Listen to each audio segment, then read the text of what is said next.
Salam Aquaris dan salam sehat semuanya. Kali ini kita mau bahas mengenai kolam baru.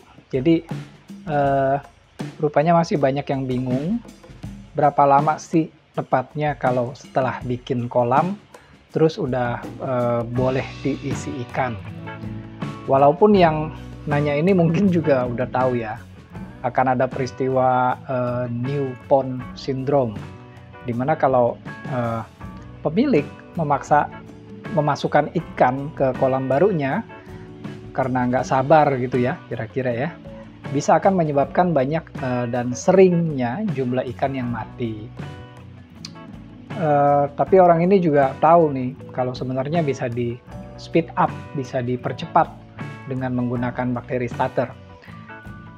Tapi kok masih aja ada ikan yang jadi korban, ada yang mati juga gitu. Ini sebenarnya gimana nih gitu? Betul nggak sih bakteri starter itu membantu? Dan ujung-ujungnya biasanya saya ditembak pertanyaannya begini nih. Paling cepat berapa lama kolam baru boleh diisi ikan? Gitu deh inti dari pembahasan ini. Ini sedikit banyak juga sekaligus menjawab pertanyaan dari Bung Hadi Wibowo yang katanya air kolamnya kuning.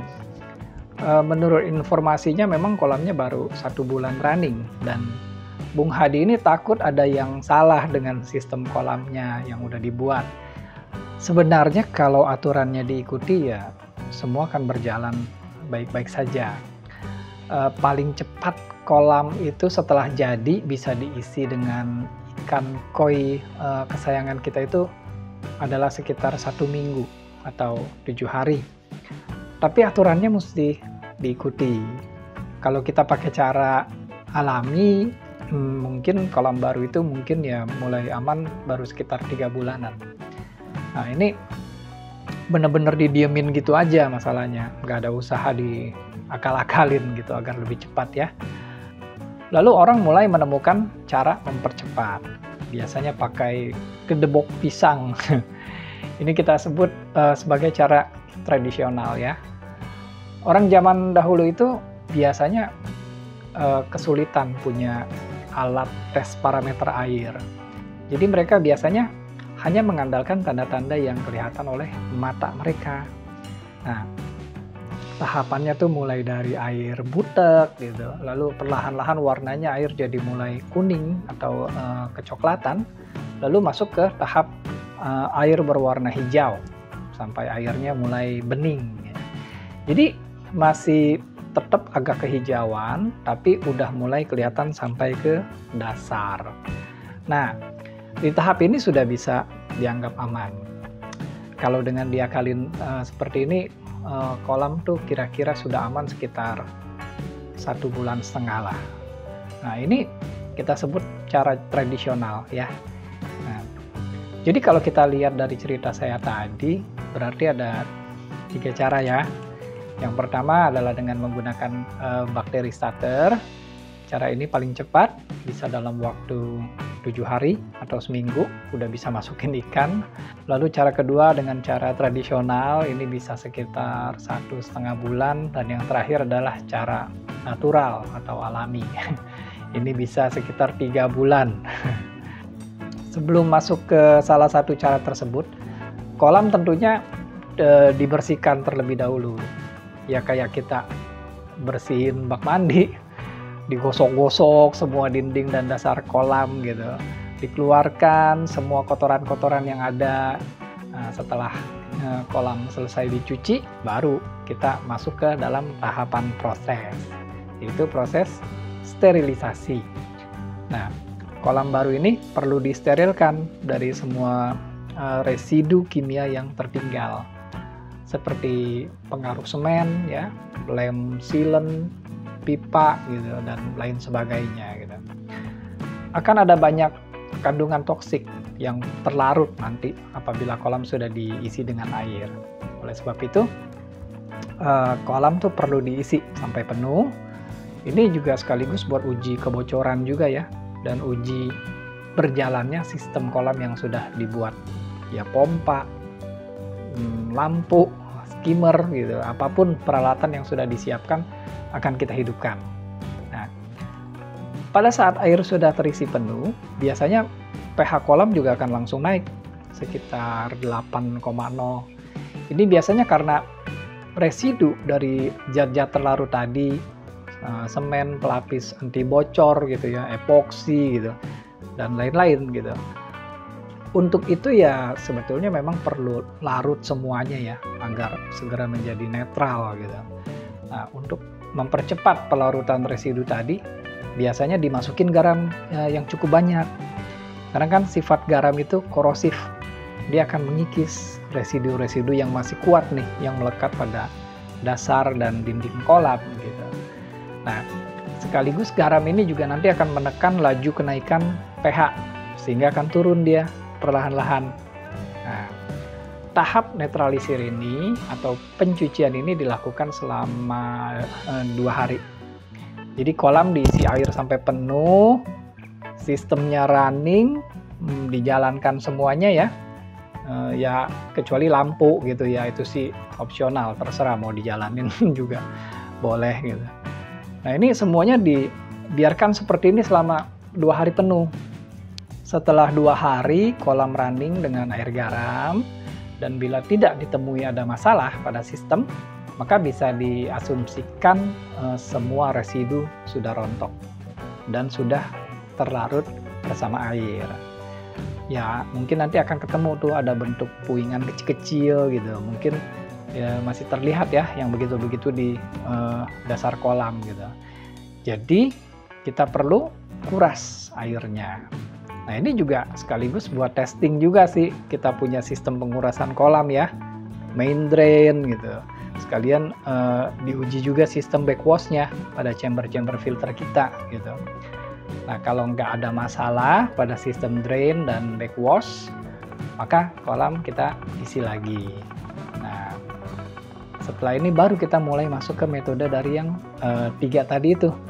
Mau pakai cara yang mana? Kalau pakai cara yang pertama, yaitu pakai bakteri starter, ini paling cepat. Jadi kan tadi udah 2 hari ya, berarti dalam waktu 5 hari ke depan, ikannya sudah bisa masuk ke dalam kolam. Kalau pakai cara yang kedua, ya cara tradisional, ya ini makan waktu 1,5 bulan ya. Dan kalau cara ketiga, yaitu cara alami yang ini paling lama, ini sekitar 3 bulan. Nah, biasanya orang akan pilih cara pertama lah ya, karena pastinya kan nggak sabar gitu, pengen buruan masukin ikan ke kolam kita, bisa secepatnya menikmati piara ikan di rumah kita gitu. Masa kolamnya udah jadi ikannya nggak ada gitu ya. Nah, tapi cara pertama ini bisa berhasil apabila aturannya diikuti dengan benar. Jadi banyak juga orang yang menggunakan cara pertama ini, tapi aturan mainnya tuh dirubah gitu ya, mungkin disesuaikan dengan kemauannya ya, jadi nanti hasilnya kemungkinan ya agak berbeda juga gitu. Oke, kita langsung masuk ke cara pertama ya, biar bisa segera masukin ikan ya. Nah, hari pertama adalah kita isi lagi nih kolamnya dengan air dan tanpa menjalankan sistem. Jadi pompa nggak running, UV juga nggak running gitu. Kalau ada pakai aerator boleh running aeratornya aja. Jadi kolam ini kita isi dengan air yang bagus, menggunakan air gunung ya, yang TDS-nya udah rendah gitu. Ya ada boleh juga pakai air tanah. Kalau pakai air pump ya berarti kita perlu tambahan 1 hari lagi, karena air pump kan ini pastinya ada kandungan klorin. Jadi malah kita perlu endapkan dulu tuh 24 jam agar klorinnya menguap gitu. Nah, jadi sebaiknya pakai air gunung atau air tanah agar bisa segera mulai. Nah, di hari pertama ini bila sudah diisi oleh air pegunungan ya atau air tanah, bisa langsung ditambahkan bakteri probiotik ke dalam kolam. Nah, kenapa kita tambahkan bakteri probiotik? Ini agar partikel-partikel dari sampah organik yang masih ada nih bisa segera diurai. Nah, sedangkan untuk chamber filter yang otomatis juga sudah terisi air ya, Nah, sekali lagi tanpa sistem running seperti pompa dan lampu UV ya, kita tuangkan bakteri starter nitrifikasi gel di chamber bio. Dosisnya sesuai aturan pakai ya, yang tertera pada produk masing-masing gitu. Jangan dikurang-kurangin. Kalau memang harus masuk 2 botol ya tuangnya 2 botol gitu. Jangan cuman sebotol. Pokoknya aturannya jangan di custom sendiri gitu. Nanti hasilnya juga akan custom sesuai customisasi yang udah dilakukan gitu. Nah, setelah dimasukkan bakteri gelnya, kita biarkan kira-kira sekitar 3 jam agar seluruh bakteri gel ini sudah benar-benar menempel, terikat dengan rumah bakteri yang disediakan gitu. Nah, mengapa kita gunakan bakteri starter gel? Karena kalau bakteri starter cair atau bubuk ya, kekuatan melekatnya itu ke rumah bakteri itu masih cukup rawan gitu. Jadi pada saat flow-nya berjalan ada kemungkinan jumlah bakteri yang kita siapkan di chamber bionya sebenarnya berkurang juga, jadi cukup banyak ya, ke bawah arus gitu kan. Nah, kalau kita pakai bakteri jenis gel, ini bisa dipastikan 100% bakterinya akan tetap berada di rumah bakteri tersebut. Kemudian setelah 3 jam, diperkirakan bakteri probiotik sudah stabil nih, berada di dasar kolam. Sudah meresap juga masuk ke partikel-partikel sampah organik yang masih ada. Dan diperkirakan juga bakteri starter yang nitrifikasi gel juga udah stabil juga nih, mengikat dirinya di rumah bakteri gitu. Nah, saatnya kita running pompanya. Tapi ini lampu UV-nya tetap dimatiin ya. Jadi di hari pertama cuma ini aja, running system dengan bakteri yang sesuai dengan fungsinya di masing-masing lokasi. Ini juga dilakukannya selama 1 hari ya.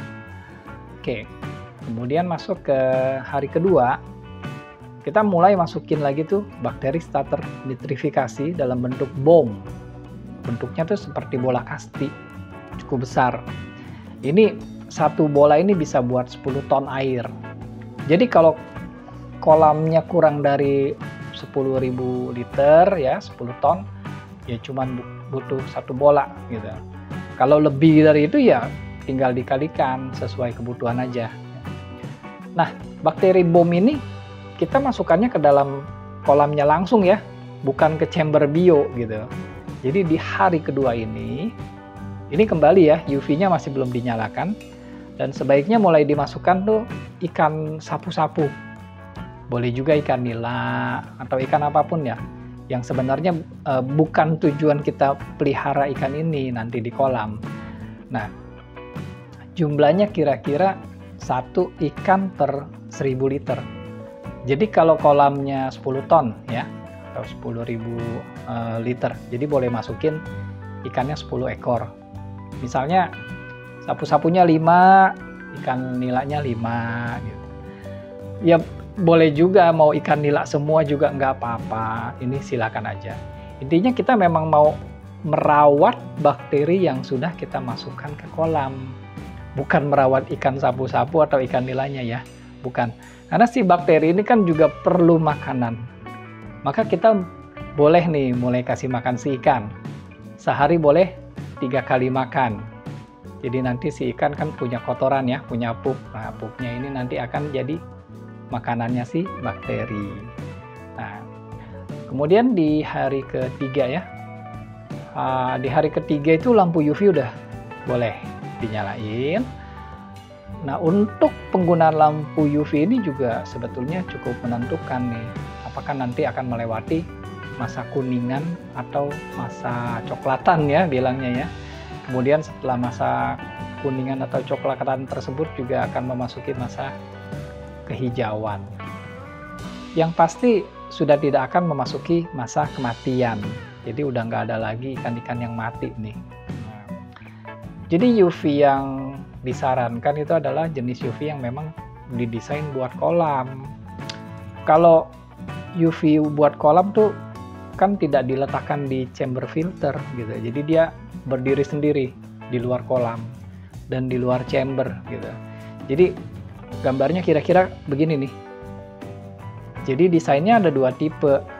Tipe di awal, air dari kolam masuk ke UV dulu nih, baru masuk ke filter. Nah, dan satu lagi tipe di akhir ya, bukan di awal, tapi di akhir. Ini dari return filter, masuk ke UV dulu, baru ke kolam. Nah, ini flow yang dibutuhkan adalah sepertiga atau maksimum setengah dari kapasitas kolam. Jadi kalau kapasitas kolamnya 10.000 liter, maka flow yang bagus ya, yang buat masuk ke melewati UV-nya itu adalah sepertiganya, yaitu 3.000 liter per jam. Atau kalau mau dinaikkan boleh, maksimum setengahnya, itu 5.000 liter per jam. Karena dengan flow yang pelan, itu bisa lebih terjamin air yang lewat tuh akan punya cukup waktu terpapar oleh sinar UV. Nah, kondisi lampu UV juga harus on 24 jam ya per harinya gitu. Lalu hari keempat dan hari kelima. Ini sebenarnya cuma rutin kasih makan ikan doang. Sehari 3 kali gitu doang. Nah, nanti di hari kelima bila udah ada ikan koi yang udah dibeli ya, terus udah lulus karantina juga gitu, ini boleh dimasukin. Tapi jangan mentang-mentang udah boleh dimasukin ikan, terus lupa diri nih, memasukkan ikannya dalam jumlah banyak gitu. Ini kan kebiasaan kita nih para penghobi ikan, justru jeleknya di sini nih. Kalau udah belanja ikan, nggak ada remnya. Walaupun udah tahu gitu mungkin ya rumusan dari jumlah populasi ikan yang tepat gitu. Ya kemungkinan besar tetap aja itu akan ditabrak tuh rumusnya gitu.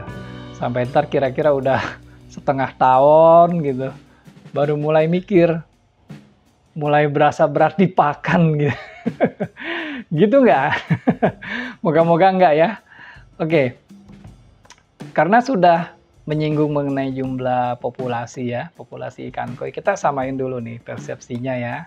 Jadi cara menghitungnya nih begini, panjang kolam dikali dengan lebar kolam, lalu dibagi dengan ukuran panjang ikannya. Ini semua dalam sentimeter ya. Nah, nanti hasilnya ini kita bagi lagi dengan konstanta yang angkanya tuh 150 gitu.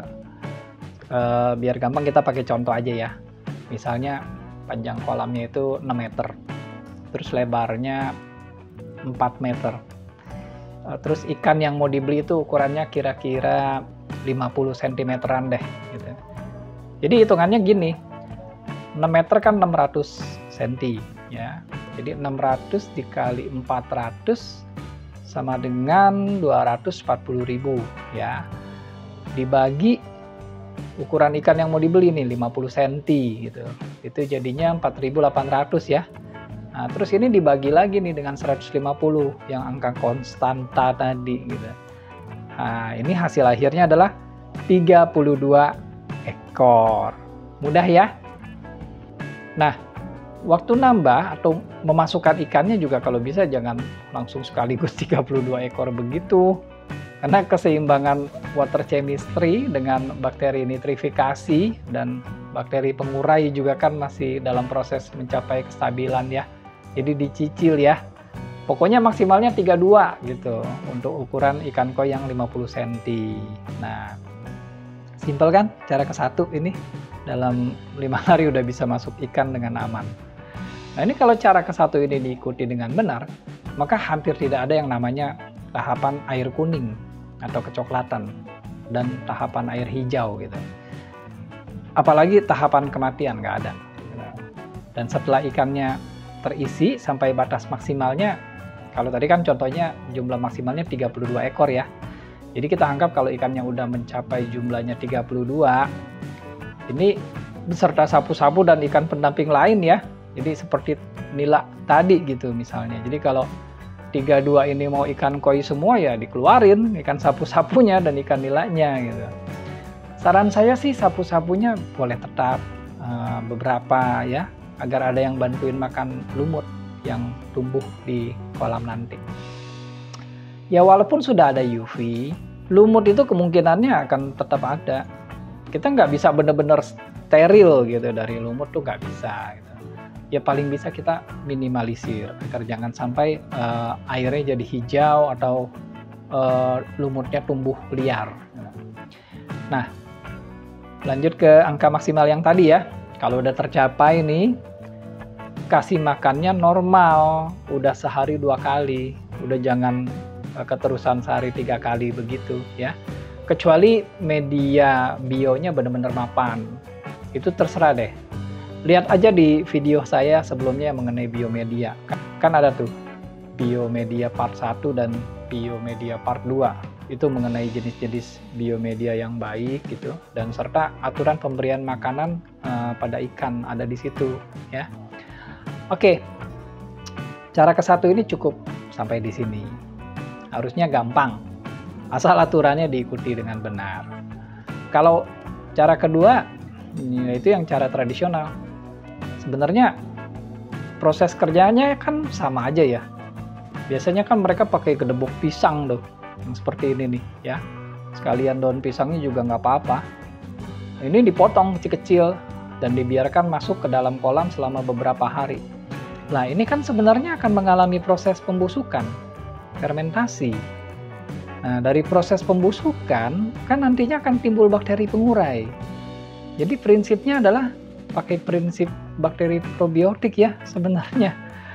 Lalu selama pembusukan berlangsung akan terjadi amonia. Otomatis akan menimbulkan bakteri nitrifikasi seperti Nitrosomonas. Lalu dari amonia yang dioksidasi oleh si Nitrosomonas akan menjadi nitrit. Maka akan timbul juga Nitrobacter. Nah, ini berjalan kira-kira 3 mingguan, 3 minggu pertama. Ini dimana kalau air dites ya akan kelihatan kadar amonianya dan nitritnya cukup tinggi nih, terutama kadar nitritnya sih. Nah, di masa-masa ini biasanya air kolam akan kuning kecoklatan. Karena nitrit yang tinggi juga menyebabkan banyak mikroorganisme lain mati loh sebenarnya. Hanya kelompok alga yang kelas rendah, ya, yaitu alga coklat atau brown alga yang bisa memanfaatkan jasa ternik bakteri mati ini gitu menjadi makanannya. Jadi kelihatannya nanti air kolamnya kan kuning atau coklat. Nah, ini juga kalau dimasukin ikan, iya seminggu ke depan ikannya sering mati. Nanti nitritnya kan akan turun pelan-pelan karena nitrobakternya sudah mulai banyak ya. Nitritnya mulai banyak yang berubah menjadi nitrat.